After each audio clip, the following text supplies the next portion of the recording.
Welcome to the Athlete Edge podcast. So let's get started for today's episode. Tim, most athletes love the gym, but a common problem when we talk to athletes in the gym about what they have been doing, too many of them train like bodybuilders and then wonder why they're slow, stiff, or always breaking down. So why is bodybuilding style training such a trap for athletes? To me, so a little bit about our chat that we've mentioned before about CrossFit. So bodybuilding for bodybuilding athletes is a sport in itself.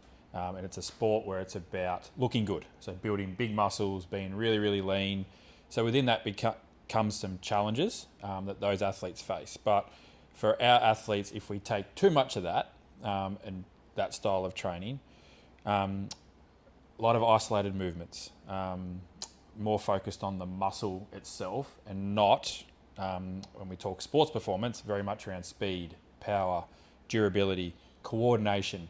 They don't need to go out and run around and change direction and jump and land and whatnot. Like I said, they're just focused on big, strong muscles that look good when they're up on stage. So the challenge is having big muscles and looking a certain way doesn't transfer to performance.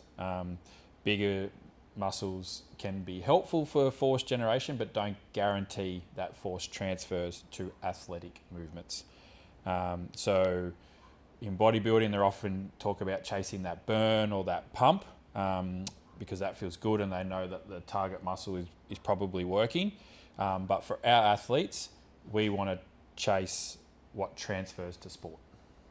So if we dig into the difference between that kind of hypertrophy training, which is associated with that kind of bodybuilder type training. Yep. And the difference between that and performance, why doesn't muscle size automatically equal sporting success? You already touched on that a little bit there with the negative transfer. So Can you sort of dive a bit deeper into that? Well, hypertrophy or bigger muscles comes about because we develop a bigger cross-sectional area of a specific muscle, which for bodybuilders, obviously is the goal because it looks bigger. So a bigger muscle will, have a potential to produce more force when it contracts, which can be a good thing in some instances, but there's more to just producing force. So for example, not only how much force you can produce, but how quickly can you produce it. And we know the bigger muscle and the bigger contraction, rate of force development, so the speed at which you can produce the force goes down. So there's a challenge there when we need to produce force quickly.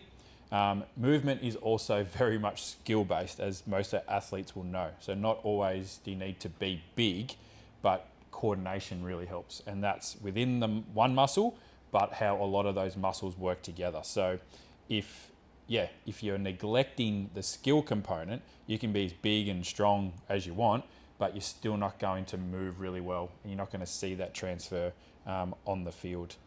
To me, like a good example, you can have 100 kilo bodybuilder, someone the same size, even lighter as like a sprinter, who's going to move better. And I think we can all relate to that sprinter looking really good. And the difference is, it's any strength and muscle they've developed, it's very much functional. So they can use everything they've got for sprinting, for jumping, for changing direction, all those sort of things. So, like I said, that comes back to like the neural recruitment, how you coordinate, which muscles need to contract, but also which ones relax. And if you're doing lots of heavy stuff and pump, you get kind of tired and you get really good at squeezing things and contracting, but you don't get necessarily great at relaxing. We've experienced that with our gym stuff. The other thing to remember too is every exercise has a specific transfer to it. So for example, if we think of a squat, we know squats are hardest at the bottom of the movement. That's where if you're going to get stuck, you're going to get stuck down there. So the strength transfer for that movement is a lot more specific to those deeper positions. Now in the sprinter example, they're never in those positions other than the first 2 steps, 3 steps out of the blocks. So yes, being stronger in a squat might have some transfer to your start, so like the initial 5 meter acceleration, but what we know is post 5-10 meters, there's not much correlation between being really strong in a squat and your top end speed. And it just comes back to joint angles, muscle lengths, which muscles are doing the movement, things like coordination.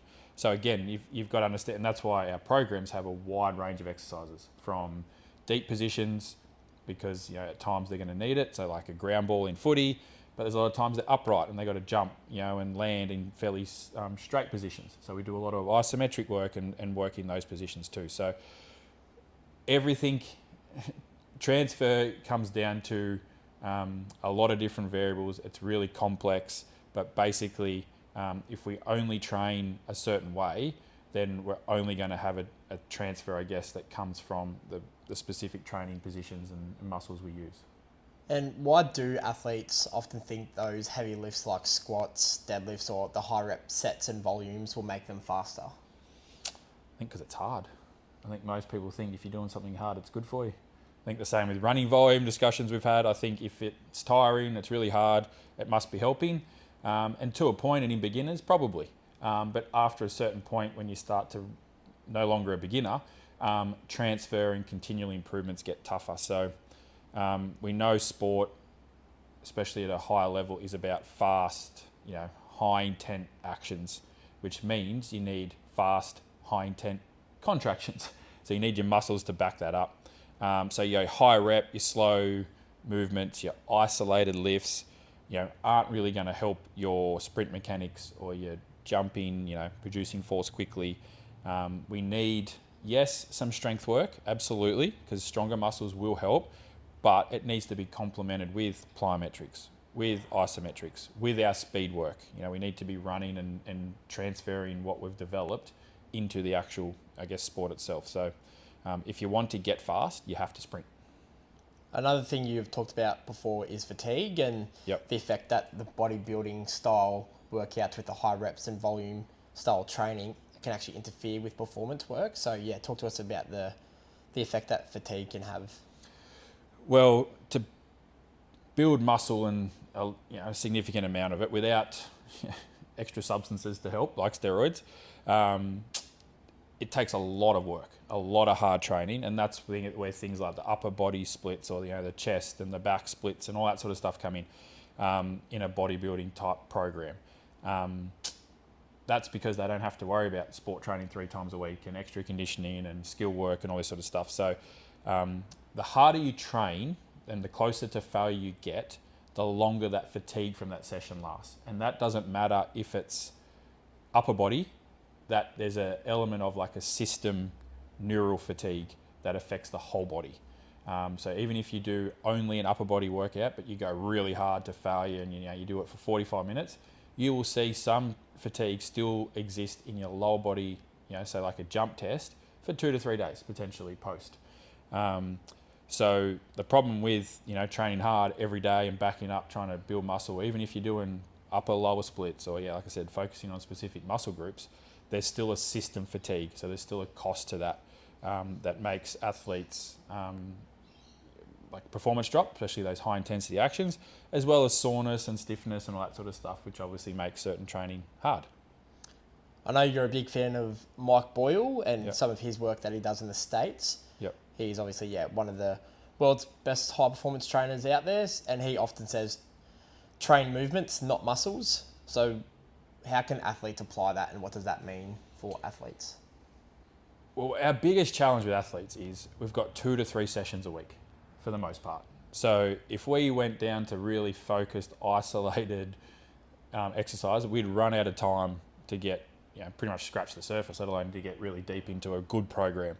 Because sport is multi-directional. There's lots of decelerations, change of directions. You're doing a lot of stuff on one leg. There's sprinting, there's from an upright position, there's sprinting from a low position. There's lots of things to consider. There's throwing, there's twisting, there's tackling, or contact work. So there's lots of things to try and train in a program that even in a full-time program, you got to leave a lot of stuff out.